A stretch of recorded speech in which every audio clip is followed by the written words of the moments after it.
Hi, and welcome to the CCF Online channel. We are excited for you to be part of another worship experience as we explore how God saved and led the nation of Israel in the book of Exodus.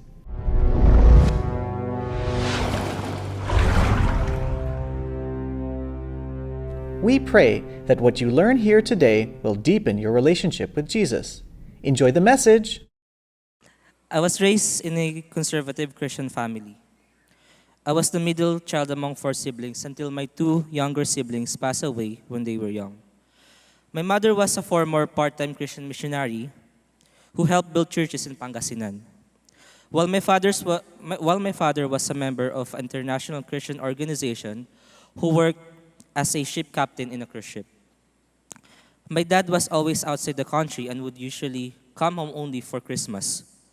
My mom would cry almost every night because of the growing distance between her and my father and fear of raising us by herself. At such a young age, I already began to develop anger towards my dad. I was just 5 years old when my dad began to abuse me physically every time he came home from the cruise ship. I experienced being hung upside down from a tree until ants crawled on me and bit my skin. I was also tied on a chair and whipped with a live electrical cord until my skin blistered. I also experienced being chained up inside a pig pen, eating and sleeping with pigs for the whole day. At that point, my heart was filled with hatred and wish he were dead. I even hated my brother, who was my dad's favorite son, and also my mom, who didn't do anything to stop what my dad was doing to me.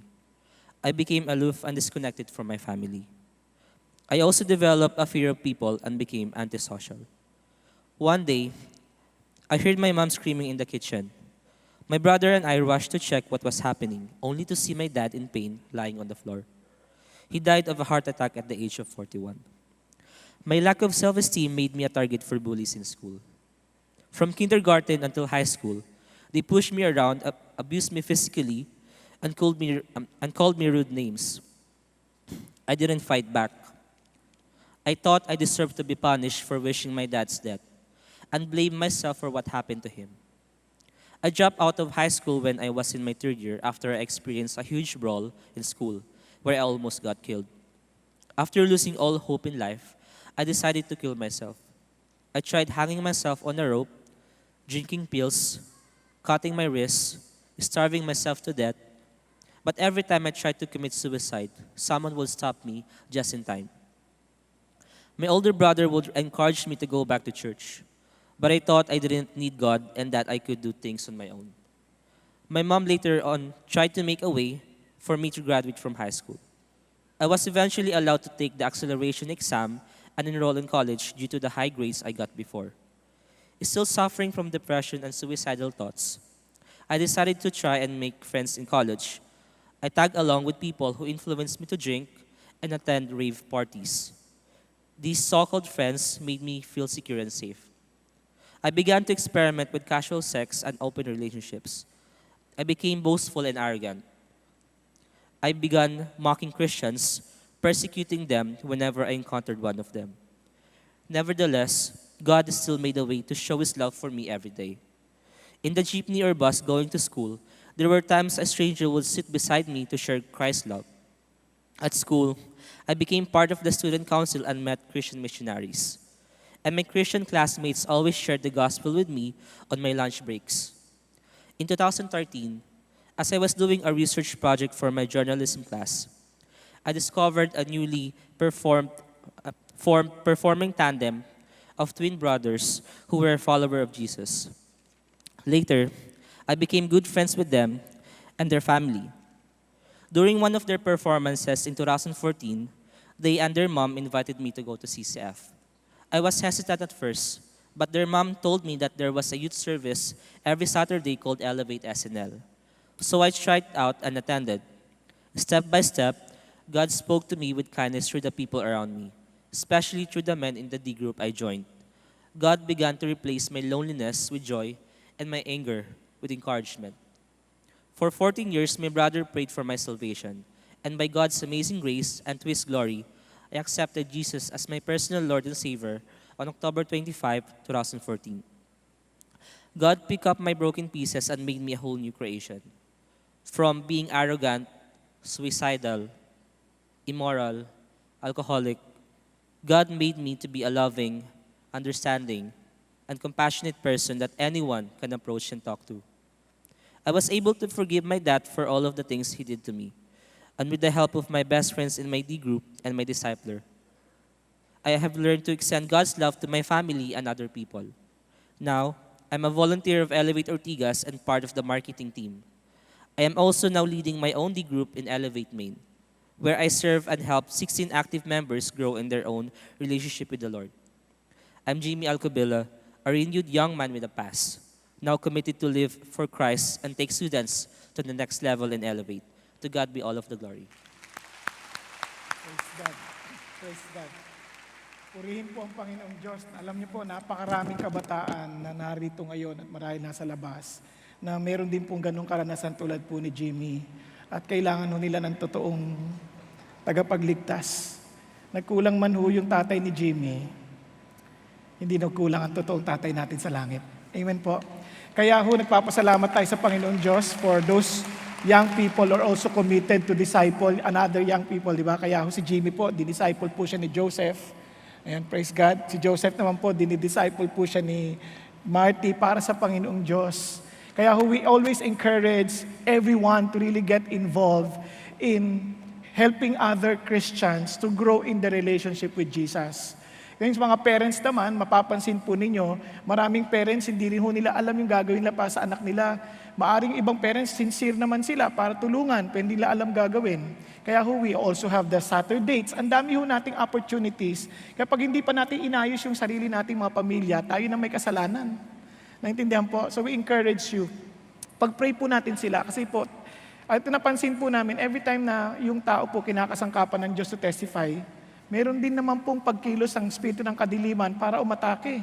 At praise God that we can be protected with the power of God because He's more powerful. Amen?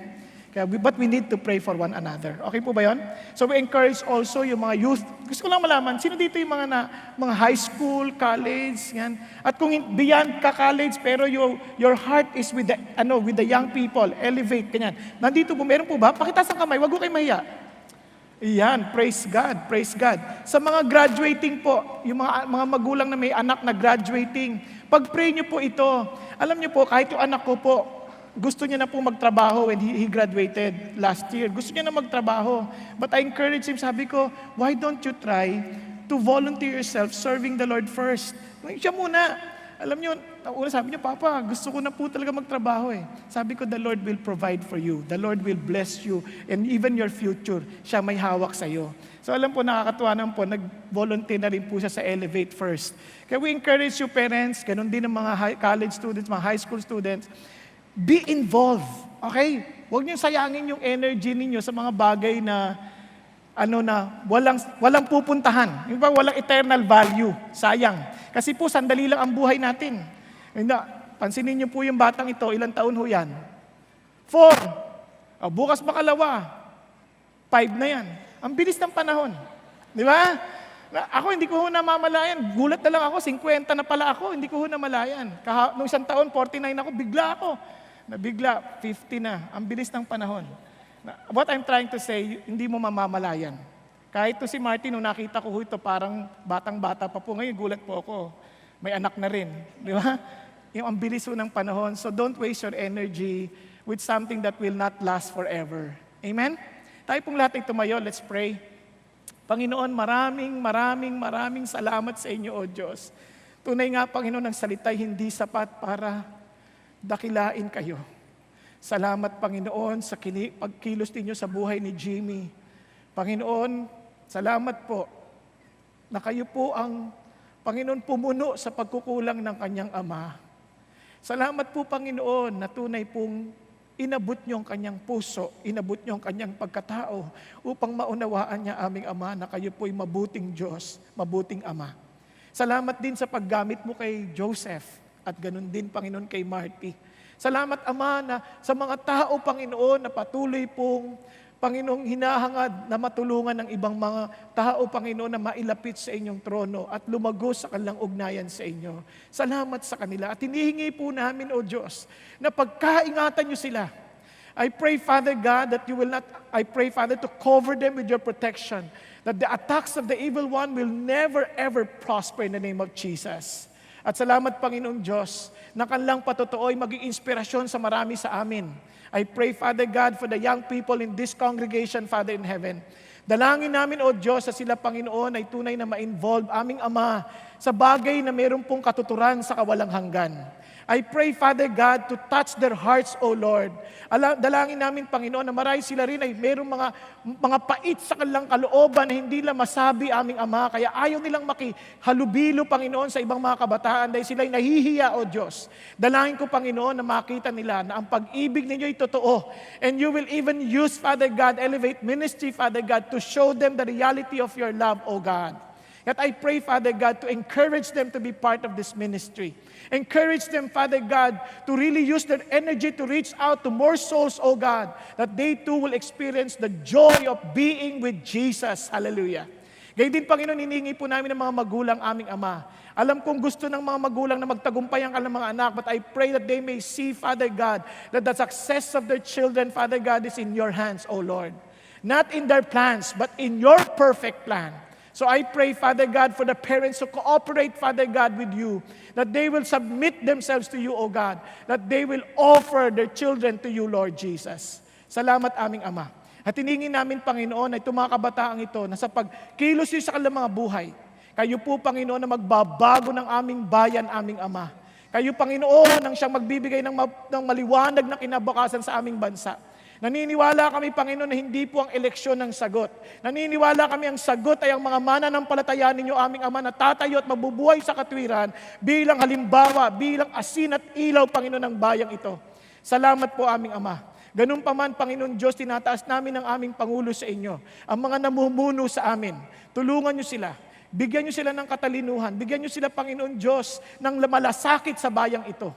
Gayun din, Panginoon, sa APEC na gagawin, Panginoon, dito sa itong linggo na ito, aming Ama, proteksyon ninyo ang aming hinihingi. Panginoon, ang mga palatuntunan ng mga espiritu ng kadiliman ay biguin ninyo sa ngalan ni Kristo Jesus. At Panginoon, tulungan niyo po na ang bawat ahensya ng pamahalaan ay maging mapagmatsyag at maging, Panginoon, magawa nila, Panginoon, ng kanilang mga responsibilidad ng maayos, aming Ama, nang sa gayon, Panginoon Diyos, magkaroon ng isang maayos na conference dito sa aming bayan. At ang kaming lahat, Panginoon, ng mga Pilipino ay magkaisa, lalong-lalo na kaming mga mananampalataya, na manguna kami bilang halimbawa para sa katwiran ninyo. Salamat muli, O Diyos, sa iyong pagmamahal sa aming bayan. At hiningi po namin maging ang iglesyang ito'y patuloy niyong kalingain.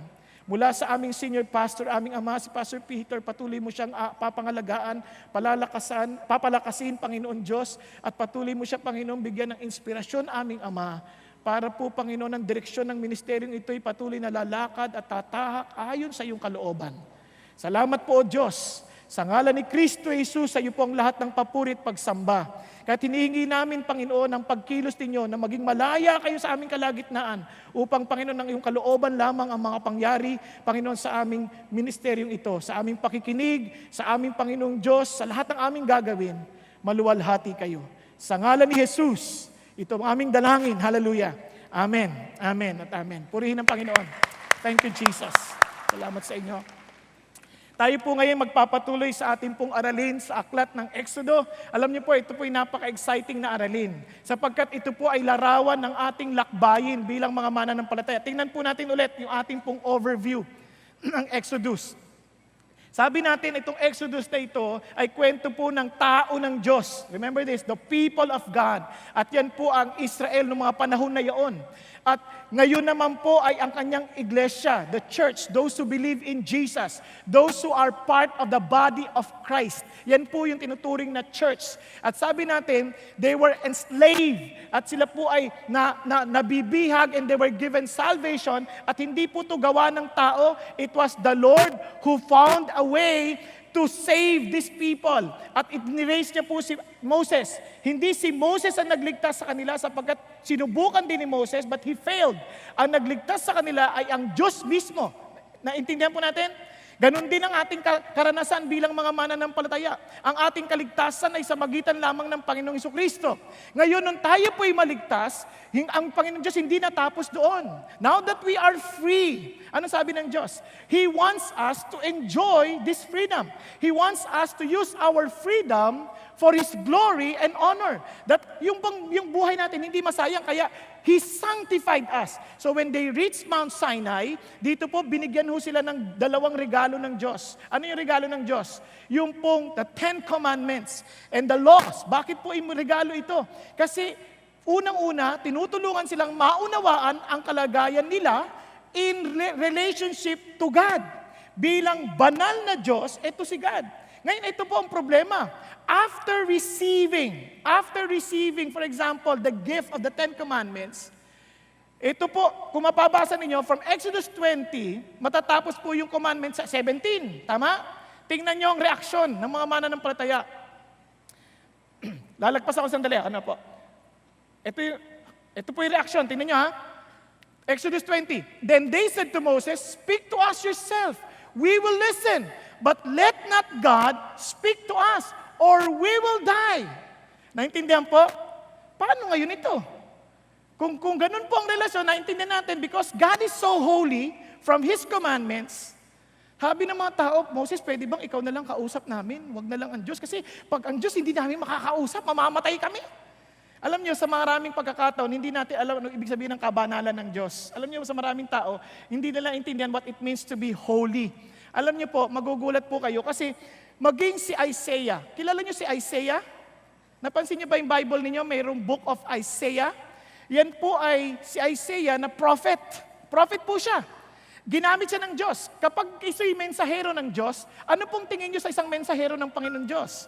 Marahil ang tingin natin ay, banal yan, mabait yan. Minsan nga, di ba, akala niyo, ang bait-bait ko eh. Hindi totoo yun. Pag alam niyo yung totoo kong pagkatao, kundi lang sa awa ng Diyos, hindi po ako maaayos at hindi ako kakasangkapanin ng Panginoon. Hindi po ako mabait na tao. Noon po ay manggagahasa ho ako. Sa isip lang ha, hindi naman po sa aktual na bagay. Kasi bata pa lang ako, lumaki na po ako sa pornographic magazine eh. Hindi po ako marunong magbasa, pero alam ko na ho ang tik-tik. Kasi may larawan. Kaya noon, alam ko, pag tumingin ako sa babae, ginagahasa ako sa isip ko. Huwag ko kayo mag-alala, hindi na ngayon. Yung iba nagtago. What I'm trying to say is this. Itong sa Isaiah, propeta na ito eh. Mabait ito, sigurado. Tama ba? Mabait ito. Pero surprisingly, ito, nung nakita niya ang Diyos, look at what he said, Isaiah. Sabi niya, I saw the Lord sitting on a throne, lofty and exalted, with the train of His robe filling the temple. Then sabi niya, the seraphim stood above, look at the word, above Him, each having 6 wings. With 2 He covered His face, and with 2 He covered His feet, and with 2 He flew. Can you imagine itong mismong mga angel? Di ba? May 6 na, 3 pairs ng pakpak. Yung 2 tinatakip sa mukha, yung 2 tinatakip sa paa, yung 2 ginagamit sa paglipad. Sa madalit salita, grabe naman, hindi sila makatingin sa harapan ng Diyos. And look at what happened. And sabi, and the one called out to another and said, Holy, holy, holy is the Lord of hosts. Ay, ang 3 holy na yan, hindi ibig sabihin, 3 sila, holy, holy, tagi-isa, hindi ganon. Ang ibig sabihin yan, doon sa Hebrew kasi, wala silang tinatawag na superlative, like sa atin, holy, holier, holiest. Tama? Okay, sa Tagalog, banal, mas banal, pinakabanal. Naintindihan po natin. Pag sa kanila, inuulit ng 3 beses pag pinakatodo. Kaya, holy, holy, holy. So, kaya hindi pala niya makita talaga yung kanyang mukha, ayit, pati paa. Bakit? Sobrang banal ng Diyos. And look at what He said. And the foundation of the threshold temple at the voice of Him who called out, and while the temple was filling with smoke. Then I said, look at this. Sino nung nagsasalta? Si Isaiah. Woe is me! I am ruined. Wala na, sira na ako, patay na ako, because I am a man of unclean lips. What? A prophet of God? A man of unclean lips? Bigla niyo maintindihan, comparing yourself to Isaiah. Kung yung labi niya unclean, anong labi natin? Pag-isipan niyo. Ito, propeta ng Diyos, unclean yung labi, nagsasalta ng mensahe ng Diyos. Paano na kaya labi natin? Naintindihan? Now, look at this. And I live among the people of unclean lips. Nagsisisi siya hindi lamang dahil sa kanyang kasamaan, maging ang kanyang mga taong kinabibilangan, masasama. So sa madaling salita, hindi lang tungkol ito sa iyo. Even the people around you, mahahawa ka na. And sabing ganon, for my eyes have seen the King, the Lord of hosts. Friends, to so many of us, hindi talaga natin naintindihan ang Diyos. Minsan we take God so lightly. Ang baba ng tingin natin sa Diyos, para akala natin ordinaryo lang siyang tao. Sa kanila ho, when they saw God, nanginginig sila sa takot. Parang isip na mamamatay na ako, wala na akong pag-asa. Ang rungis-rungis ko. In fact, when Job, when he thought that he was blameless, ano sabi niya? Wala akong kasalanan. Gusto kong patunayan sa Diyos yan. Ano sabi ng Lord sa kanya? Nung nangusap ang Diyos sa kanya ng harapan, although he did not see God face to face, ano sabi niya? Nagsisisi ako. I repent in dust and ashes. Bakit? Doon niya naintindihan, napakabanal ng Diyos. Napakabanal ng Diyos. Tingnan ninyo po, kapag ang tao po'y kagalang-galang at kausap ninyo, paano ho kayo makikipag-usap? Hindi, una, iisipin nyo pati itsura ninyo. Kasi kagalang-galang tama ba? Sa pagtitipon nga sa APEC, may nagsabi sa akin dahil naimbitahan daw siya. Kailangan daw nakatuksido pa. Sabi ko, lupit naman. Nakatuksido pa. Buti pa si Lord, dito pwedeng nakakita pusod, pwedeng nakashort na maikli. Di ba pwede? Sila, mahigpit. Hindi ko kayo iniinsulto, baka magalit kayo. Hindi ko sinasabi na makita yung pusod ninyo masama. Hindi yun ang ibig sabihin. Ang ibig ko lang sabihin ay, sa bawat bagay na ginagawa natin, mayroon pong antas ng paggalang. Tama po ba? Hello? Andyan po ba kayo? Naintindihan po natin? Kaya iniisip po natin, paano ba ako? Kaya dito pa lang maintindihan ninyo, bakit itong nais ng Diyos? Now, look at this. Ito pong amazing sa Diyos. Balikan natin. Babalik ko po yung slide, Babalik ko, kaya papakita ko sa inyo, bakit po importante ito. Alam nyo, sa buhay, lahat tayo, merong gusto tayong abutin sa buhay. Tama ba? Sino dito gusto maging masaya? Praise God, lahat. Yung mga hindi nakataas ang kamay, anong gusto ninyo? Malungkot, ganon. Okay, sige. Intindihin natin. Marahil hindi lang siya makataas ang kamay dahil may frozen shoulder. Intindihin natin. Hindi siya, gusto ko maging masaya, hindi kaya. Ganyan. Okay lang, maintindihan natin. Gayon, ito po. Lahat tayo gusto natin yan. Ang tanong lang, ano ang dapat nating hanapin para sumaya? Kasi isip ng iba, pagka ikaw ay mayaman, siyempre pag marami kang pera, sasaya ka. Tama ba? Kaya yung mga magulang minsan, pag sinabi ng anak, gusto ko po sanang mag-elevate. Ano mangyayari sa buhay mo dyan? Magmi-missionary ka. Anong buhay? Sayang, nag-aral ka pa sa Ateneo. Yan lang ang pupunta mo. Bata ka. Ano ba nang pumasok sa isip mo? Minsan ganun Tama? Ngayon ito po, pag-isipan niyo mabuti. Yung iba ganun ang iniisip. Iniisip agad, ano nang kikitain mo? Ano nang buhay mo? Agad ang pursuit mo lagi, pera anak. Pag marami kang pera, sasaya ka. Iba naman. Okay, wag pera. Maging sikat ka, anak. Maging sikat. Kaya ibang mga bata naman, Papa, wag niyo akong pakikialaman. Sisikat ako. So, magiging magpapakasikat, marahil gusto mag-artista, sasayaw, kaya kung ano-ano. Kung ano-ano, gagawin sa mukha, pati magdadab mask. Yun, sumikat. Di ba? Parang ganyan. Parang sisikat ako. Okay, maganda yan. Hindi naman masama ang sumikat. Kanya lang, yun ba talaga magbibigay sa'yo ng joy na talaga magtatagal? Kasi paano yan kung hindi ka nasisikat, tatanda ka na, paano? Tama? O sunod, ito pa. O siguro naman, baka sakali, pag hindi lang sikat, makapangyarihan. Pag ako'y naging politiko, o kaya naging presidente, o kaya posisyon na makikilala ako sa buong mundo, baka sasaya ako. Di, tanong nyo sa kanila kung masaya sila. Tanong nyo bakit ko alam na hindi sila masaya? Bakit sila patayo ng bahay? Ang daming bahay. May bahay dito, ang daming bahay. Hindi sila masaya, hinahanap na saan bahay ang masaya. Pag-isipan niyo mabuti. Hindi ko nilalahat Hindi ko sinasabing lahat ng politiko ganoon. Marami. Hindi naman talaga marami. More than 2. Tama? Marami yan. Okay, ito pa. O iba naman, siguro pag napakasalan ko tong babaeng to, panalo na to. Di ba? Sasaya na ako. Alam nyo, balikan natin lahat. Wala sa relasyon. Kasi madalas, kung sino pa yung pinakamalapit sa'yo, yun ang nakakasakit sa'yo eh. Grabe! Feel na feel nila! Hindi na to lang. Meron pa namang nakakasakit sa'yo malayo. Siyempre, malapit. Yun ang pinakamatinding makasakit. Tama? Tama ba? Ngayon, ito po. Lahat ng ito nakuha ho ni Howard Hughes. Kilala niyo si Howard Hughes? Naku, itong si Howard Hughes, believe ka. Ito siya. Ang gwapo. Mula sa kawalan, yumaman, naging aviator, ang dami pong naimbento, hindi lang, naging producer ng pelikula, ang lupit, at naku, palit-palit ng babae. Yung pangakala niya, lahat doon matatagpuan niya, alam niyo kawawa, nung huling araw niya na bago mamatay, nalaman nila, hindi na nagpapagupit, hindi na naggugupit ng kuko, at ang itsura niya, napakasama na, ganyan na ho ang pagkakaitsura niya, yung pinoportray na siya, ganyan na. Bakit? Wala, hindi pala. Sabi niya, walang saysay. Hindi niya nakita yung saya sa yaman. Hindi niya nakita yung saya sa kasikatan. Hindi niya nakita. Kawawa. Pati sa relationship na divorce, tapos palit-palit ang babae, hindi siya naging masaya. So, paano tayo sasaya? Alam niyo, nakakawa, daming bata ngayon, tingnan niyo lang yung mga kapaligid na ninyo. Ito ang tula ng isang batang sinulat niya. Sabi niya, I'm a poet writing of my pain. I'm a person living a life of shame.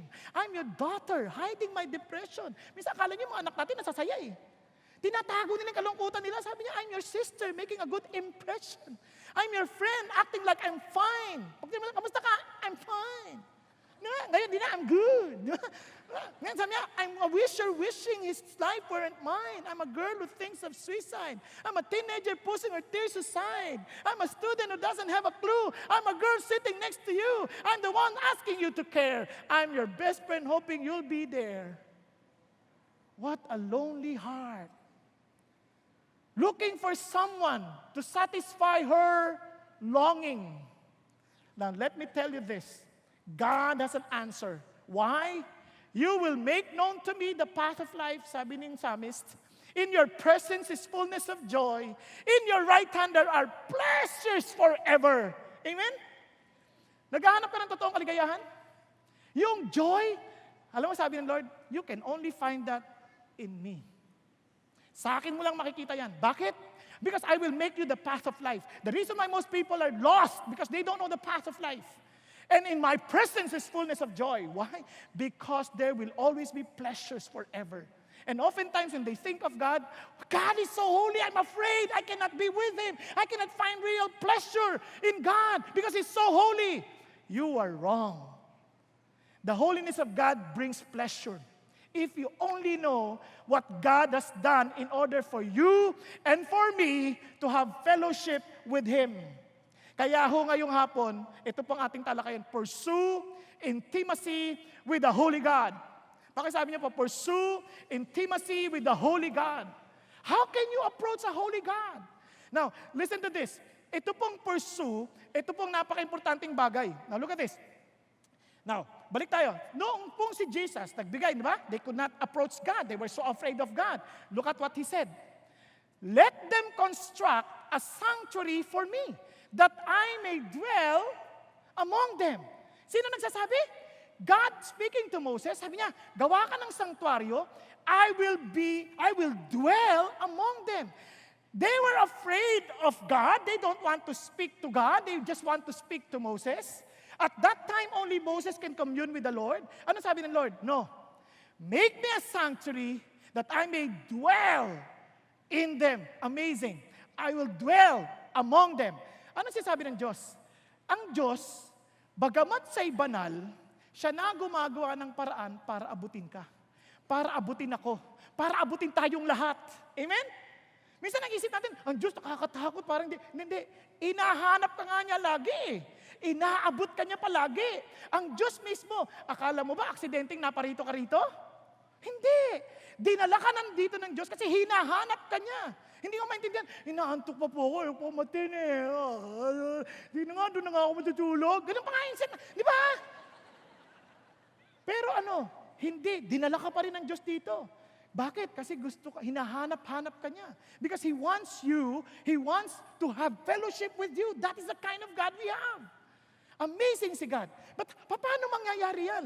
Always remember this. If you are to pursue intimacy with God, realize that God Himself desires to dwell with you.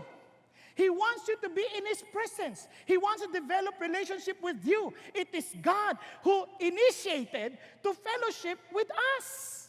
Hindi ba amazing yan? Hello? Di ba minsan isip natin, Lord, wala ka yatang pakialam sa buhay ko eh. Hindi mo alam yun. Minsan ginagamit niyang sitwasyon para nga malapit ka eh. Pero itong amazing, gusto ng Diyos, makasama ka niya. Kaya Diyos na mismo nagbigay lahat ng mga disenyo. Tingnan niyo sabi ng Panginoon, according to all that I'm going to show you as the pattern of the tabernacle and the pattern of all its furniture, just as you shall construct it. Can you imagine? God Himself is telling Moses, everything that you will do, I will tell you. Kaya yung nakita niyo yung replica sa baba, malayo pa yan. Malayo pa yan. Kasi hindi natin basta magagawa yung disenyong pinagay ng Diyos, napakahirap. It took 40 years to instruct Moses on how to do it. Yung mundo, ginawa lang ng Diyos in 6 days. Kasi bakit? Napaka-komplikado ho ng sitwasyon. Napakasama natin, and God is so holy, so He had to tell Moses every detail of this tabernacle where He will dwell with us. Naintindihan po natin? Now, tuloy tayo. Now, kaya ito po yung magiging trato ng Diyos. Ginamit niya yung Israel as an example para ito yung magiging paraan ng Diyos to deal with us, the whole humanities. Paano? Sabi nga dito, tingnan nyo, who serve, ano daw yung tabernacle? They serve a copy and shadow of the heavenly things. Just as Moses was warned by God when he was about to erect the tabernacle. For, see, he says, that you may make all things according to what? To the pattern which was shown on you on the mountain. Napaka-importante. Naintindihan po?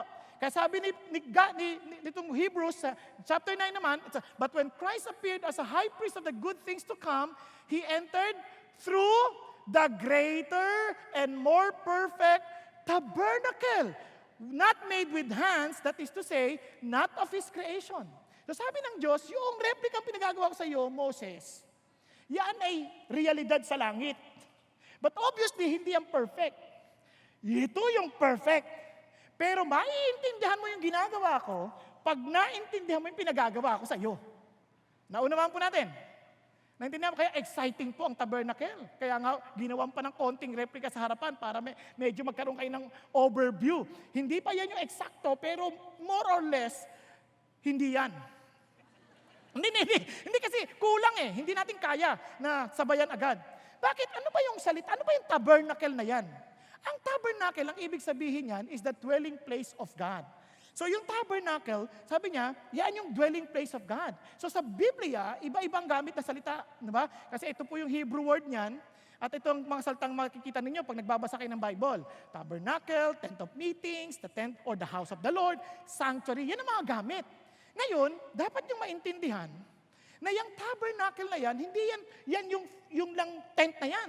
Yan ay patukoy. Remember, even Paul was using the word tent referring to the body. Naalala nyo? Yan po ay tumutukoy kay Kristo. Kaya surprisingly, kasi pagka po yung salitang, yung tabernacle na tirahan lang ng tao or tent, ang ginagamit na Hebrew word ay yashab. Ito po miskan, referring to the dwelling place of God. Ngayon, yung word na yan, ginamit yan, translated in Greek, at ginamit po sa John chapter 1, verse 14 ng ganito. And the word became flesh and dwelt. Yung word na dwelt is kino, tabernacled ang ibig sabihin. Talagang, He dwelt among us, and we saw His glory, glory as the only begotten from the Father, full of grace and truth. Look at the words. Naalala niyo the passage of this particular verse? John chapter 1, tama? Ano yung verse 1? In the beginning was the Word, and the Word was with God, and the Word was God. Everything was created by Him, through Him, and for Him. Tama ba? Ang sabi niya, and that Word became flesh, and tabernacled among us. So here is the God, the Word who created the heavens and the earth, dwelt among us. To reflect, parang sabi niya, to behold His glory. Amazing, no? No, ito pong amazing dyan. Now, if you look at the tabernacle, sa overview lang, ito po'y kuha dun sa replica sa Israel, yan ay tsura. Hindi maganda. Pangit tingnan. Pangit tingnan. Bakit? Because this is exactly what God wants us to understand. In Isaiah chapter 53, we don't have time to go to that passage, ang sabi niya, He had no feature for you to be attracted. He has no beauty for us to be attracted. Externally, seemingly, hindi siya ganun ka-attractive. Pero yung ganda niyan, madidiscover nyo pag nandun ka na sa loob. Ang amazing dito kasi dapat yan, mayroong cloud of glory during that time. Yun ang guide nila. Tapos sa gabi, mayroong pillar of fire. Kaya pag nakita nyo, sa gitna nila, nandiyan yung tabernacle, wow, what a beauty to behold. The presence of God, simple pero, bakit? Kasi ang gusto ng Diyos, ang focus hindi doon sa ganda ng tent, kundi sa ganda ng Diyos na sa loob ng tent. Hello? Andiyan pa kayo? Kaya alam nyo, mapalad tayo, meron tayong ganitong klaseng lugar na makakapagtipon-tipon. Tama ba? Pero, ang focus, hindi doon sa lugar. Kay God, na gumawa at nagbigay ng lugar. Naintindihan po natin. Huwag tayo malilito doon. Minsan sabi, ganda. Ganda. Yeah, first, ganda. Nagkakantahan na, the glory. Hindi na makakanta. Ganda. Hindi. Huwag ka dyan mag-focus kay God. Kaya iba sa inyo nakatulog na eh. Dapat ang focus mo, Lord, thank you for this place. Hindi, Lord, thank you. Very comfortable. Huwag ganon. You focus on the Lord. Naintindihan po natin? Because you will never find real beauty in worship until you have met God personally. Naintindihan? Itong pinaka-importante sa worship, kaya tingnan niyo po, even this tabernacle, lahat ng furniture is amazing. It speaks about God.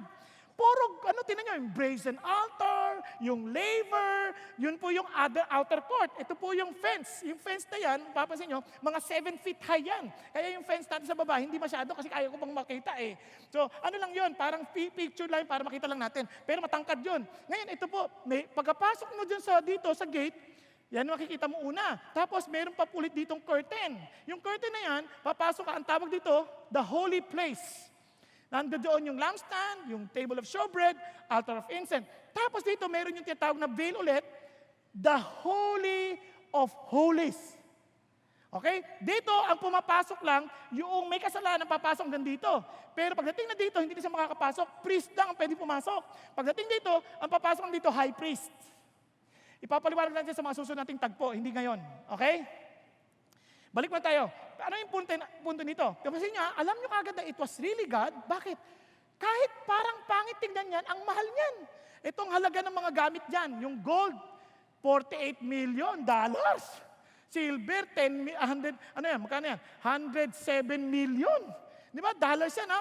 Kaya pagka cost ng per square meter, $1,433 US dollars. Sa piso, 66 million per square meter, ha?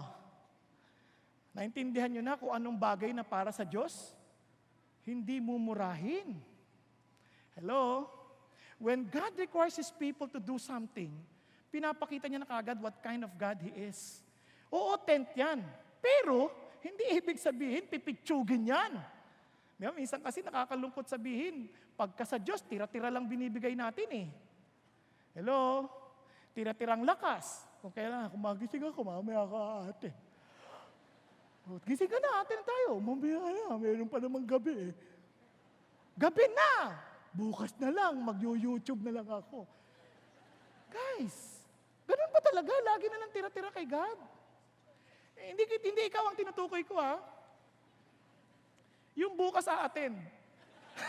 Walang service. Kapatid, give our best in everything. Amen? To the Lord. That is what He requires of us. Now look at this. Itong amazing kay God. Yes, I am requiring you this much, but I'm telling you, I will provide that for you. Alam niyo ba, Dito sabi ng Lord, now the sons of Israel had done according to the word of Moses, for they had requested from the Egyptians articles of silver, articles of gold, and clothing. And look at this. And the Lord has given these people favor in the sight of the Egyptians so that they let them have their request. Kaya may sabi ni Moses, hingi mo sila, hingi ka. And they gave. Why did they give? Kasi, sabi ni God sa Genesis pa lang, 400 years before, but I will also judge the nation whom they will serve. And afterward, they will come out with many possessions. Look at this. When God requires of you something, siya muna nagbibigay. Bakit? Kasi gusto kanyang mag-enjoy with Him. Hello? Andiyan ka pa? Kaya minsan akala natin tayo ang nagbigay kay God. Hindi. Wala tayong bibigay because we do not own anything. When we were born, wala naman tayong dala-dala eh. Tama ba? Sino dito ang pinanganak naka-brace na? Wala! Wala tayong ari-arian. Lahat meron tayo bigay ng Diyos. Kaya when God tells you to give something, to require something, ano yun? Diyos yun. Siya na nag-provide nun. Naintindihan po? Kaya dito, kaya nga hindi sapilitan yan eh. Bakit? Kasi itong isang bagay na huwag niyong kakalimutan. If you are to pursue intimacy with God, it must come from a willing heart. You must respond to it. Nauna na si God eh. Parang ganito yan. Maaring nanligaw ka. Sabi mo, mahal kita. Pag sabi niya, ewan ko sa'yo. Wala. Hindi niya ma-experience yung reality ng pagmamahal na sinasabi. Tama ba?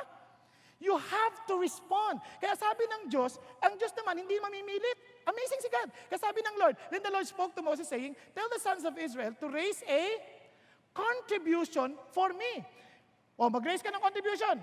Huwag mong pilitin. Magbigay kayo, pag hindi, tamaan kayo ng kidlat. Walang ganon. Ang sabi niya, from every man whose heart moves him, you shall raise my contribution. Look at this. He didn't say, you raise your contribution and tell them, if they give, I will give them more. If they give, I will bless them. If they give, no. Ang issue, that I may dwell among them. Will they be willing for me to be there with you? Then be willing to also give your part. Binigyan ko na kayo ng pera, binigyan ko na kayo ng properties, but you have to build the sanctuary. Willing ka ba? Will you cooperate? Yun ang tanong eh. Minsan kasi ang motivation ng tao, sarili pa rin eh. Ang sarili, magbibigay ako kasi you will give more. You cannot outgive God. Paano kung hindi ka bigyan agad ng Diyos? Paano? Ang issue, Lord, you are all my desire. If you require of me my life, then sa'yo to. Kung iyo to, sa'yo to. Hindi ko makakalimutan yun. Alam nyo, hindi ako, naalala ko nung sabi ng Lord sa amin, no? Kahanap kami ng titiran kasi nakatira lang kami sa isang bahay na isang silid eh. Nung magtulog kami, sama-sama kami, naalala ko pa nga anak ko nasa ibabaw ng kama eh. Kasi double deck eh.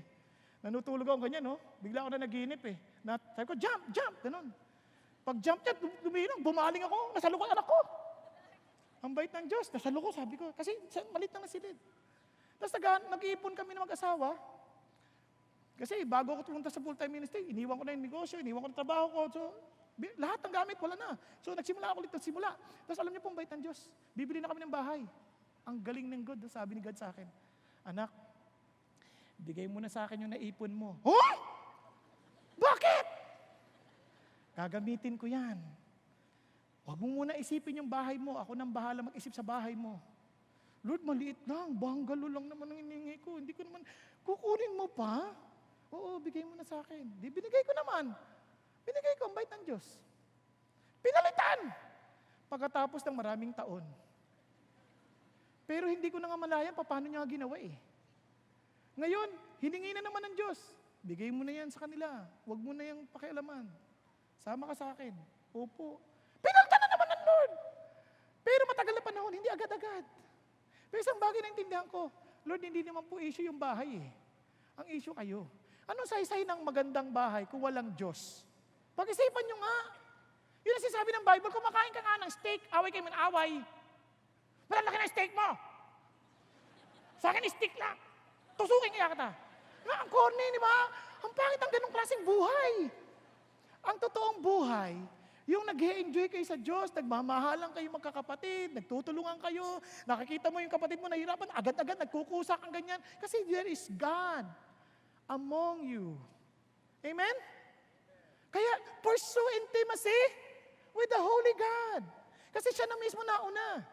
Look at what He requires of us. Look at this. Tingnan mo siya, grabe siya. This is the contribution which you are to raise from them. Gold, silver, and bronze, blue, purple, and scarlet material, fine linen, goat hair, rams, skin-dyed, red, porpoise skin, acacia wood. Sabi niya, oil, lighting, spices for anointing oil, and for the fragrant incense, onyx stones, setting stones for the ephod, and for the breastpiece. Let them construct a sanctuary for me, that I may dwell among them. That's the point.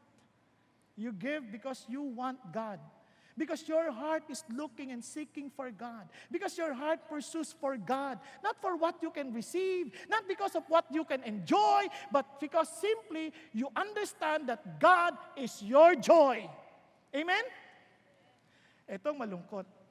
Hindi nyo maintindihan ang joy ng Diyos until you have God alone in your life. Ito kasi akala ng tao, uy, masaya pala naglilingkod. Hindi. Masayang kasama ang Diyos. Hindi ko makakalimutan, naglilingkod ako sa Diyos. Sinipa ako. Magpapakamatay na ako. Ang sabi ng Diyos, what right do you have to preach my word if you yourself will give up in the day of adversity? Alam nyo, nung inakyat ko yung bundok, sang oras ako umakyat, pray ako. I just enjoyed God. Nakalimutan ko yung panahon, nakakalimutan ko yung oras, nakakalimutan ko pati nakakalimutan ko na yung hirap na pinagdadaanan ko. But one thing I knew, God is indeed more than enough. Friends, kawawa ang maraming tao. They try to be religious and yet they never met God Himself. Kaya they are trying to get blessing from God because of their religiosity instead of God Himself. And sabi ng Diyos, you respond to me. According to what I'm going to show you as the pattern of the tabernacle and the pattern of all its furniture, just so you shall construct it. Sundin mo lang lahat ang sasabihin sa inyo. In other words, you need to obey. You need to obey. Sundin mo lang. If you have a willing heart, then follow every instruction that God wants you to do. Yun lang sinasabi niya. Sundan mo lang ako. And Moses did that. Kasi kung hindi siya willing, pwede naman din na siya sumunod eh. Kung hindi willing itong mga taon to, hindi madali Kasi yung tabernacle, portable pa yan. Bubuhatin mo yan, bigat-bigat yan. Puro ginto yan eh. Ginto, pilak, di ba? Hindi madali yan. In other words, wherever you go, you, with a willing heart, you carry the presence of God with you. Even in your office, in your school, in your house, wherever you are, you carry the very presence of God. You carry and you pursue the holiness of God because you're so intimate with Him. Lord, wherever I go, I am with you. I will be with you because you are always with me. Amen? Yun ang idea. Kaya nga portable eh. Kaya wala nang excuse. Nasa kalagitnaan mo yung Diyos. Dapat saan ka man, si Lord lang pinaglilingkuran mo. Kaya ang utak mo puro kay Lord lang. Can you imagine, may pillar of fire na ganyan pag hindi ka nakatingin doon paggabi. Matutulog ka, may pillar of fire. Tapos pag umangat yung cloud of glory, aalis, sama ka na. Hindi ka pwede magpaiwan. Hindi pa pwede, hinantok pa ako. Hindi pwede. Kasi Lord, ikaw lang ang kasama namin. Ayokong mahiwalay. Kung saan ka pupunta, sama ako. You have to have a willing heart. Amen? You have to have a willing heart. Now look at this.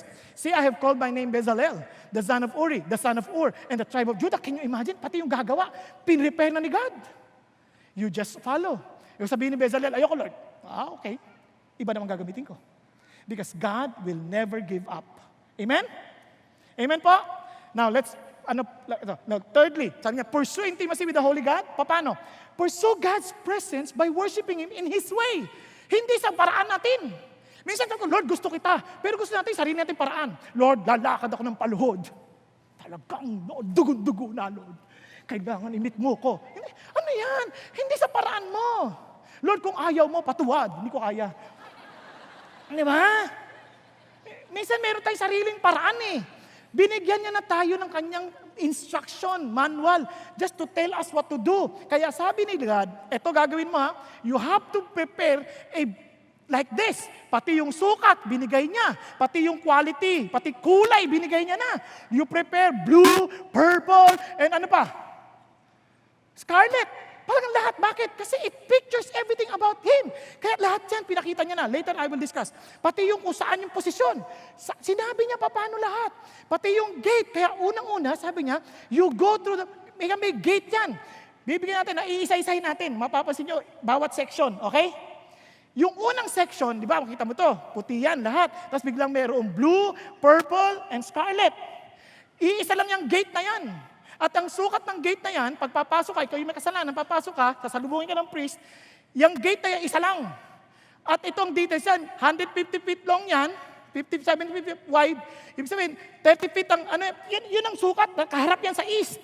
Now listen, ano sinasabi ng Diyos dito? Yung gate na yan, it represents exactly Jesus. Bakit? Tingnan niyo, kulay pa lang ha. Blue. Parang sky. Tama? Heavenly. Sunod, scarlet. About the blood. Purple. About His royalty. He's being a King of Kings. Lord of Lords. Kaya ginamit yung kulay na yan kahit sa mga emperors sa mga panahon na yun. Magugulat kayo. Kaya sabi niya, paano sinasabi ng Lord, hindi maraming pinto. Isa lang ang daan. Patungo dyan pa. If you want to meet with God, there is only one way. Sabi niya, the gate. Tama ba? Dito, ilan ang pinto dito? Dami. Tama? Pag iiwasan mo yung inutangan mo, punta ka sa kabila. Ganun lang naman yan eh. Ito, wala kang lulusutan. Isa lang ang papasukan mo. Gate. Ngayon, ito po yung gate na yan. Kaya sabi ni God, ang galing ni Jesus, even He Himself, when He was using parables and lectures, He was using the same words just for the Israelites to understand. It is related to the design I gave you before. Kaya sabi niya, ang word na ginamit sa ibang translation, I am the gate. If anyone enters through me, he will be saved, and I will go in and out and find pasture. Kasi yung picture nun, bilang shepherd, yung kulungan, doon natutulog yung pastor. Kaya lahat ng papasok doon, nire-recognize siya yung Panginoong Diyos. Walang ibang daan. Sa Kanya lang.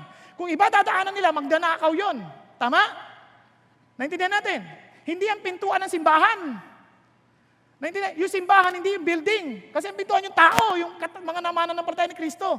So papasok doon, kinikilalang si Jesus. Kaya sabi ni Jesus, I am the only way, the truth, the life. Kaya sinabi kong only, kasi yung article na the truth, the life. No one comes to the Father except through Him. Anong sinasabi? If you want to pursue intimacy with God, there is no other way. You have to pass through the gate. You have to pass through Jesus. Ganun ba yun? Napaka-dogmatic naman. Ganun talaga ang katotohanan. Naintindihan po natin, universal and exclusive. Hindi pwede kasi yung tama ito sa kaliwa, tama rin yung kanan. Isa sa kanila, may tama. Andiyan pa kayo. Hello? Parang ganito, hindi ko pwede sabihin ang katotohanan, gwapo ko, tapos sasabihin isa pangit. Anong totoo doon? Yung pangit. Depende sa mata. Pero ang punto ko ganito, iisa lang yung paraan ng Diyos. Ito importante. Sabi ng iba, ang sobre naman si God, napaka-unfair naman, ang daming paraan dyan para lumapit sa Diyos, para lang pare-parehas lang yan. Papakita ko sa inyo, hindi totoo yung logic. Tingnan nyo ha. Sabi niya, pag pupunta ka sa isang lugar, nyari, sa Maynila, pwede ka mag-train, pwede ka mag-bus, pwede ka mag-taxi, pero yan, iba-ibang dadaanan yan, pero lahat yan pupunta sa Maynila. Hindi ka nakakaintindi. Sasample lang kitang mali ang logic mo. Kung pupunta ka ng probinsya, halimbawa sa Bicol, pwede ka mag-bus, pwede ka mag-kotse, pwede ka magkabayo, pwede ka rin maglakad, depende sa kakayanan mo, tama? Ngayon, pumunta ka nga sa Amerika, mag-bus ka, subukan mo. Pwede, kailangan ka mag-aeroplano o magbarko. Tama, mali. O mag-submarino kung meron diyang ibang facility. Kung pupunta ka ng buwan, mag-aeroplano ka nga? Dehins kaya. Kailangan mo ng spacecraft. Tama po ba? Kung pupunta ka ng Mars, at kung pupunta ka sa trono ng Diyos, walang ibang paraan. Si Jesus lamang. Naintindihan mo natin? Maliwanag ho tayo ha. Kaya hindi pa pwedeng pare-pareho lang yan. Hindi, may isa lang paraan. Ngayon tingnan niyo po ha. Pagpasok mo dyan sa gate na yan, itong problema. Ang una mong makabubulaga sa'yo, itong malaking altar na ito. Yung altar na yan, ang laki. Imposible hindi mo mapansin. Kasi pagpasok-pasok, inakagad yung altar. Anong meron dito sa altar na ito? Itong altar na ito, napaka-importante, gawa ito sa tanso, yung acacia wood sa loob, binabalutan ng tanso. Tapos mayroong mga, parang horn sa apat na sulok. Ngayon, para pag inalay dyan, itinatali yan dyan. Isipin nyo mabuti ha, patay na yun, bago mo itali dyan. Bakit kailangan pa itali? Kawawa na, wala na sa kalaban-laban. Tama ba? Naku, makikita nyo po, napaka-importante ng picture na yan. Now, bakit pinagagawa ng Diyos yan? Listen to this. Sa Leviticus, ito sabi niya, if his offering is a burnt offering from the herd, he shall offer it a male without defect. Now listen to this. Yung mga ino-offer dyan, laging susunugin. May dugo. Naintindihan? Lahat ng klase ng offenses, kung pag ikaw makikipag-ayos sa Diyos at to meet with God, hindi pwedeng hindi ka dadaan dyan kasi iba't iba ang lahat yon kailangan may dugong magtatakip sa iyong kasalanan. Na bibigyan ko ng sample. Kasi iba-ibang kasalanan eh. Ang sabi ganon, he shall offer it at the doorway of the tent of meeting that he may be accepted before the Lord. Ibig sabihin, tato niya, without defect. Importante yan. Walang kulang. Hindi pwedeng bulag ang isang mata, hindi pwedeng, di ba? Ang sabi ng Lord, yung perfect na alagaan niya, walang sugat, walang ketong, walang anumang kapansanan. Naintindihan? Now, listen to this. Now, ito sample lang. Isa sa mga kasalanan. Hindi lang personal na kasalanan, kasalanan ng buong bayan. Now, the whole congregation of Israel commits error. And the matter escapes the notice of the assembly. Meron silang kasalanan, hindi na alam. Normally, pag tayo nagbagawa ng kasalanan, alam natin kasalanan natin. Tama ba? Tama ba? So obviously, kailangan mong lumapit sa Diyos, you have to offer a burnt offerings. Ito, hindi mo alam. So may mga kasalanan tayong hindi natin alam. Minsan akala natin, mabuti tayo lahat eh. Until we realize may mali pala tayo. Tama? Now sabi niya, and they commit any of the things which the Lord has commanded not to be done, and they become guilty. When the sin when they have committed becomes known, then the assembly shall offer a bull of the herd for a sin offering and bring it before the tent of meeting. Pagka dadali niya sa tent meeting, bago dalhin sa tent meeting, anong gagawin muna? They will, offer a bull of the herd for a sin offering and bring it before the tent of meeting. Now, then the elders of the congregation shall lay their hands on the head of the bull before the Lord. So dahil buong bayan yon, yung mga leaders lang, ilalagay lang yung kamay nila sa ulunan ng bull. Parang sinasabi, lahat ng kasalanan namin, nililipat namin dun sa offering. Tama? Kung ikaw lang mag-isa, ganun din. Magdadala ka naman ng tupa, wala rin kasakit-sakit, ganun din, ililipat mo rin yung kasalanan mo doon. Para yung kasalanan, mapupunta sa kanya. Ngayon, tingnan nyo ha. Then, the bull shall be slain before the Lord. Alam niyo ba kung sino papatay? Sila rin mismo. Parang ikaw din. Kunyari, kung ikaw yung personal, ikaw ang mismong papatay. Type nyo? Kawawa namang mga hayop ito, walang kasalanan. Dahil sa kahayupan natin, silang mamamatay. Hello? Pakisabi sa katabi mo. Naiintindihan mo ba? Kapag lalapit ka sa Diyos, laging may magbabayad ng pagkakamali natin. Dahil lahat tayo makasalanan. Alam mo o hindi. Now listen to this. Then the anointed priest is to bring some of the blood of the bull of the tent of meeting. Magdadala ng dugo. Hindi lang yon. And the priest shall dip his finger in the blood and sprinkle it 7 times before the Lord in front of the veil. Ang daming mga procedures. Mababasa niyo sa Leviticus. We don't have enough time to discuss. Now, he put some of the blood on the horns of the altar, which is before the Lord in the tent of meeting, and all the blood he shall pour out at the base of the altar and burnt offering, which is at the doorway of the tent of meeting. Now listen, he shall remove all its fat from it and offer it up and smoke on the altar. He shall also do with the bull just as he did with the bull of the sin offering. Thus he shall do with it, so the priest shall make atonement for them and they will be forgiven. Sa madalit salita, you can never be forgiven just asking, Lord, forgive me. Hindi ganon. There must be someone to die for your sin. Ang tawag dyan, substitution. Hello? Sa halip na ikaw, merong dapat iba.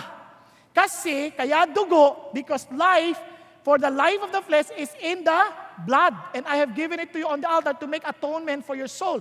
For it is the blood by reason for the life that makes atonement. It represents life. Sabi niya, life for life. Naintindihan po natin. Ganun ang ginawa ng Diyos. Now, itong problema. Yung kasalanan na pinabayaran ng dugo ng hayop, hindi sapat. Kasi sa mata ng Diyos, ito sabi ng Diyos, and according to the law, one may almost say, all things are cleansed with blood. And without shedding of blood, there is no forgiveness. Then, naintindihan niyo kung bakit meron nagsabing ganito. Pwede man tayong patawarin na ng Diyos lahat eh. Sabihin niya lang, I forgive you. Hindi pwede. Bakit? Because of God who is so just and holy, without shedding of blood, without life, there is no forgiveness. For the wages of sin is death. Naintindihan? Nakakaintindihan tayo? Now, dito napakaganda. For the law, since it was only shadow of the good things to come and not the very form of things, can never by the same sacrifice which they offer continually, year by year, and make perfect those who draw near. Otherwise, would they not have ceased to be offered because the worshippers, having once been cleansed, would no longer have had consciousness of sin. So dapat wala na. Ang problema, sabi nga na, but in these sacrifices, there is a reminder of sin year by year. Dahil lagi ka mag-o-offer, lagi ka napapalanan ng kasalanan mo. So may yung konsensya mo, laging nababother. Tama ba? Now, sabi ng Lord, for it is impossible for the blood of bulls and goats to take away sins. So anong ginawa? Ng Lord? Sabi ng Lord, si God nag-provide ng lamb. The next day he saw Jesus, si John the Baptist, coming to him and said, "Behold, the Lamb of God who takes the sin of the world." Dahil hindi na tayo nagpo-provide ng sarili nating pantakip, hindi pwede. Sabi ni God, year by year, kailangan mong gawin. So nare-remind ka na naman ng iyong kasalanan. Tama ba? Sabi ng Lord, ako na magpo-provide ng sarili kong lamb. Yun na, si Jesus, the Lamb of God. And look at this. Mabilis na. Then he said, "Behold, I have come to do your will." He takes away the first in order to establish the second. By this will, we have been sanctified through the offering of the body of Jesus Christ once for all. Amen? Biruin ninyo, pakisabi mo sa katabi mo, bayad na lahat ng utang mo. Yun ay, kung makikipag-cooperate ka sa Kanya. Tama? Pero kung inipilit mo yung sarili mo, sorry na lang. You missed it. Sorry na lang. Look at this. Kaya sabi ng Bible, knowing that you were not redeemed with perishable things like silver or gold from your futile way of life inherited from your forefathers. Mula pa noon, namana mo na yan. Sabi niya. Pero I'm telling you this, but with precious blood, as of a lamb unblemished and spotless, the blood of Christ. Friends, praise God. Sinagot ng Diyos yung problema natin. Tama? Ngayon, now that you are a Christian, papapansin nyo, papasok ka sa susunod, papasok ka sa labor. You shall also make a laver of bronze. Yung laver, walang specific detail yan, kundi ang sinabi lang, yan ay lalagyan ng tubig. Now, ito sabi niya, ito yung laver. Okay? Makita niyo sa Exodus 30. Gasan gawa yan. Ito ay, mapapansin nyo, sabi ng Bible, when they enter the tent of meeting, they shall wash with the water so that they will not die. And when they approach the altar to minister by offering up in smoke and fire, sacrifice to the Lord. So, important. So they shall wash their hands and their feet so that they will not die. Imagine, hindi ka pwede pumasok basta-basta. Mamamatay ka kung hindi ka mag-uugas. Pero tandaan nyo hindi na yung may kasalanan ang papasok. Sino na papasok? Aaron and his sons. These are the priests. Hello? Priest. Kung ikaw yung makasalanan, pagdating mo doon sa altar, nilinis ka. Maghuhugas, hindi na ikaw. Yung priest lang ang pwede. Ikaw manatili ka sa labas. Ito ang amazing sa ginawa ni Jesus. He also gave you a new identity. After He has offered and you accepted such offering, the Lord made you His priest. Naintindihan po? Kaya tinan niyo, sabi ng Bible, but you are a chosen race, a royal priesthood, a holy nation, people for God's own possession, so that you may proclaim the excellencies of Him who has called you out of darkness into His marvelous light. Ano ka daw ngayon? Pakisabi sa katabi mo, you are a priest of the Lord. Parang, Ito amazing. Oftentimes, kaya hindi natin ma-experience, kasi yung pong altar, God paid our sins. Hindi natin ma-experience yung blessing ng Diyos ng labor. Bakit? The labor tells us that we have the power over sin. Naintindihan po? Napansin niyo ba, minsan we still live with guilt? Na parang hindi tayo makatawid-tawid kasi kasalanan natin hindi na magkabasan? Tanong yung katabi mo, nalulungkot ka na ba na lagi ka nakakasala? Pakisabi mo nga sa tabi mo. Kasi bakit? Lagi natin naisip, pasensya na, tao lang ako, makasalanan ako, saved by grace. Pwede ba? You are now a new creation. You are now a chosen generation, a royal priesthood. You are no longer sinners. You are a saint. Sabi mo sa katabi mo, you're a saint. Sarap, di ba? Parang, you're a saint. Parang ang dinig mo you're a sinner. No, you're a saint. Sabi mo sa katabi mo, huy, gising ka na, you're a saint. With that new identity, God expects you to be sanctified. God expects you to be powerful over sin. God expects you to say no to ungodliness. Yun ang sinasabi ng Diyos.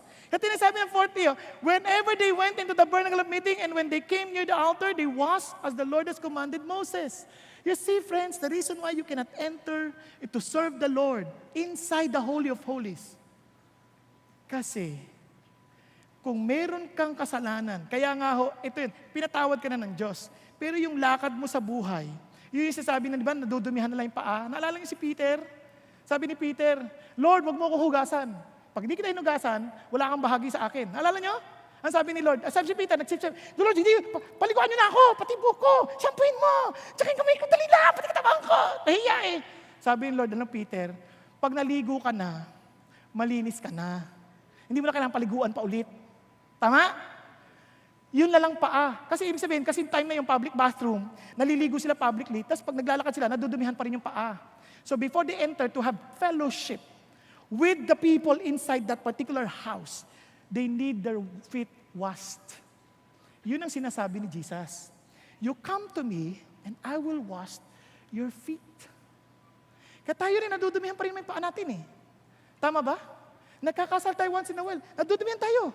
We need to wash that. But we need to keep on living for Jesus. Kaya nga, sabi nga, ang ganda, yung positional sanctification natin, we are already forgiven, perfect before the eyes of the Lord.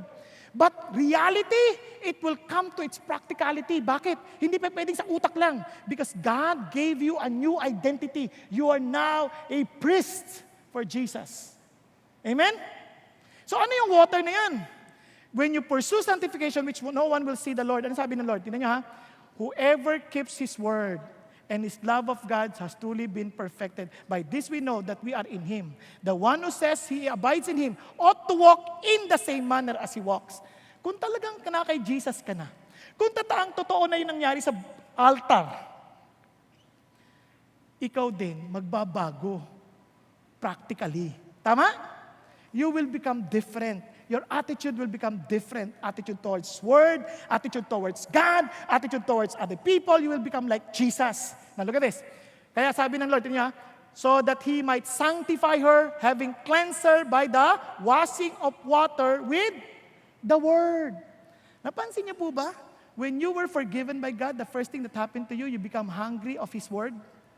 Hello? Kaya kung hindi ka uhaw sa salita ng Diyos, there is something wrong with you. Baka akala mo lang Christian ka. O kung hindi naman, may sakit ka. Tama? Malungkot ka ba? But be willing to submit yourself to the Lord. And look at this. Kaya pati yung mga kabataan, look at the words. Look at the words. How can a young man keep his way pure? By keeping it according to your word.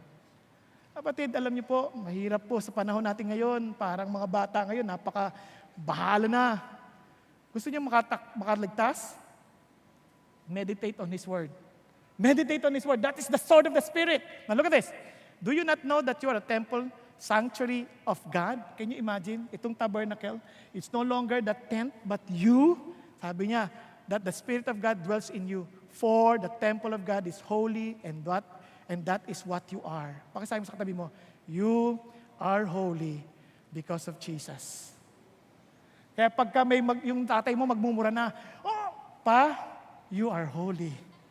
Huling-huli ka ni Lord. No. Tuloy tayo. Kaya sabi ng Bible, listen to this, flee immorality. Every other sin that a man commits is outside the body, but the immoral man sins against the own body. Or do you not know that your body is a temple of the Holy Spirit who is in you? For you have been bought with a price, therefore glorify God in your body. Now that you know that Jesus Christ died for you, remember this, your body, your physical body is no longer yours. That's the temple of the living God. Amen? Gusto mo ba yung temple na yan gamitin sa mga ibang tao? Ano sabi ng Lord? Flee, takbo. Obviously, we are being tempted. Tingnan nyo, kung natutokso ka sa isang babae, anong gagawin mo? Flee, away, not towards her. Flee. Kung magkikita ba kayo, matutokso pa kayo? Hello? Kasi pag nagtatawagan kami, naapektuhan ako, di wag ka nang tumawag din. Flee. Anything that will affect you, tigilan mo. Naintindihan po? Hindi po siya, Lord, sorry po, nagkasala na naman ako. Kinis ko siya. Kiss ka ng kiss eh. Lumayo ka kasi. Kung malayo, makakakiss ka pa ba? Ang layo na eh. Lumayo ka na. Naintindihan po natin? Naalala ko kay asawa ko yung girlfriend ko siya dati, di ba? Natutokso rin ako sa kanya. Kaya pag nanonood kami sine, kasama nanay. Saka nakakita, nagde-date kasama nanay. Pero blessing yun. Ayoko mahulog. Blessing yun. Nanay nagbabayad ng sine. Siya nagpapamilya. Blessing!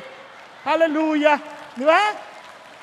Kaya friends, ang demonyo, takbuhan mo yan. Patungo ka kay God. Pag lumapit ka dyan, yari ka. Kala mo cute-cute, di ba?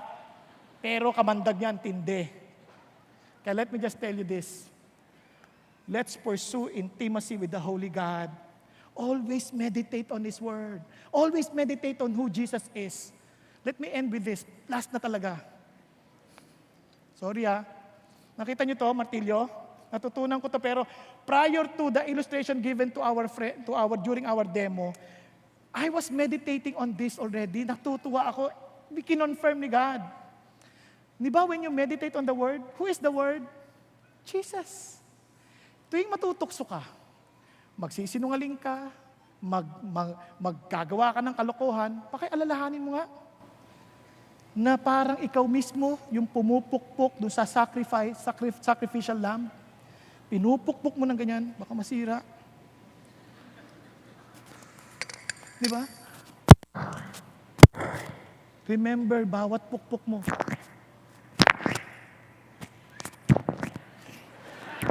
Di ba? Kaya alam nyo, isipin nyo lang to, how Jesus loved you. He died for you and He gave you a new identity. You belong to Him. Before you enter the tent of meeting, Lord, linisan niyo po ako ng iyong salita. Kaya nga yung basin was made out of mirrors ng mga babae. That the Word of God may mirror to us what needs to be corrected about us. Amen? Nakakaintindihan? But remember this, every time you are tempted to sin, remember the love of Jesus as if you yourself is nailing Jesus on the cross. You yourself are nailing Jesus on the cross. Just remember. At bawat ngiwi niya, tutokso ka na lang, Lord, sorry, hindi mo na itutuloy.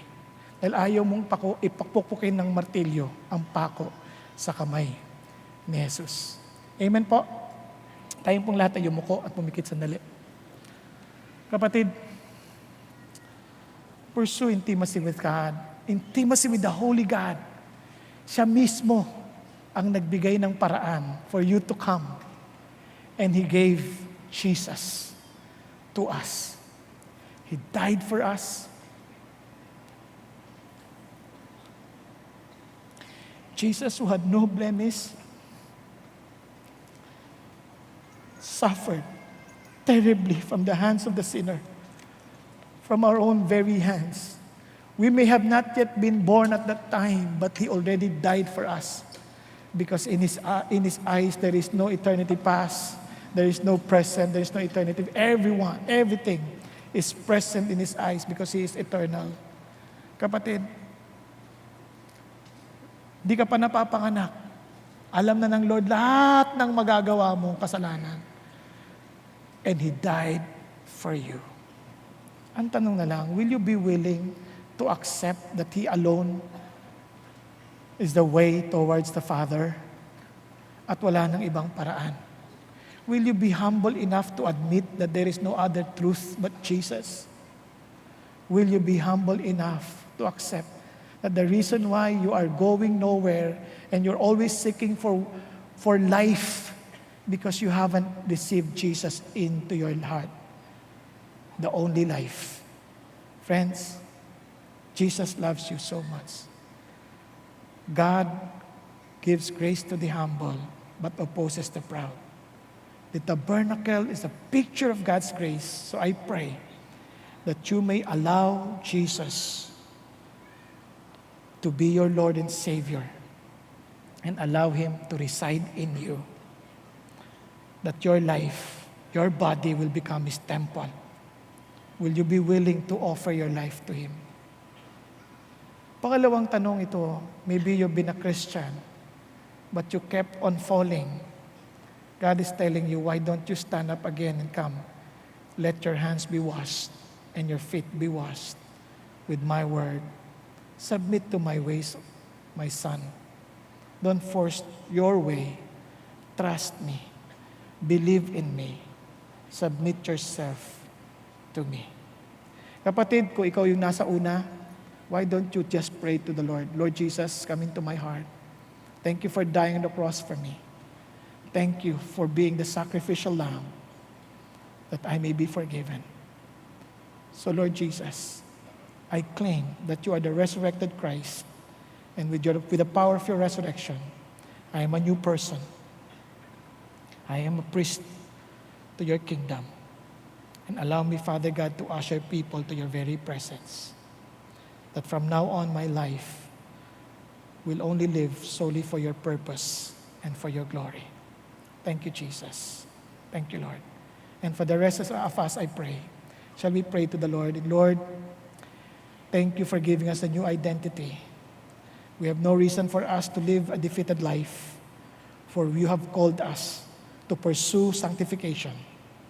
And thank you, Lord, that it's not just for us, Father God, to walk a holy life or to live a holy life, but for us to pursue intimacy with you, to really enjoy your presence, and to really experience the pleasure that will last forever, the pleasure that you alone can give.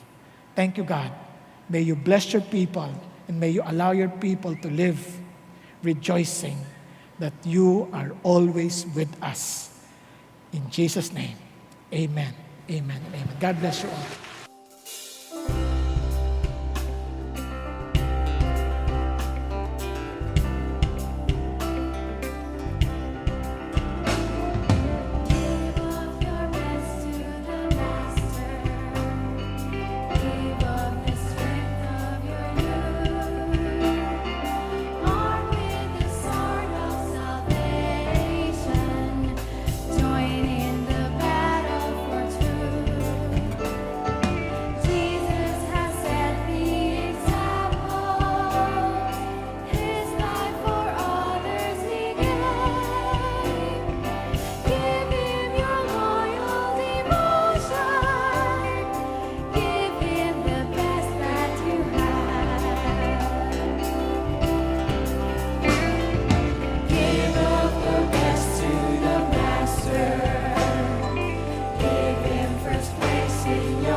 Jumpstart your spiritual journey by joining an online or offline small group.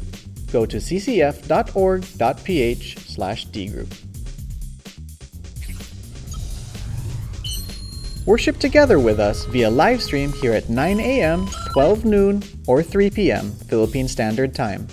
Join us at stream.ccf.org.ph. Want to find a CCF near you? Check us out at ccf.org.ph/locations. We are so excited you were able to join us today. God bless, and see you next time.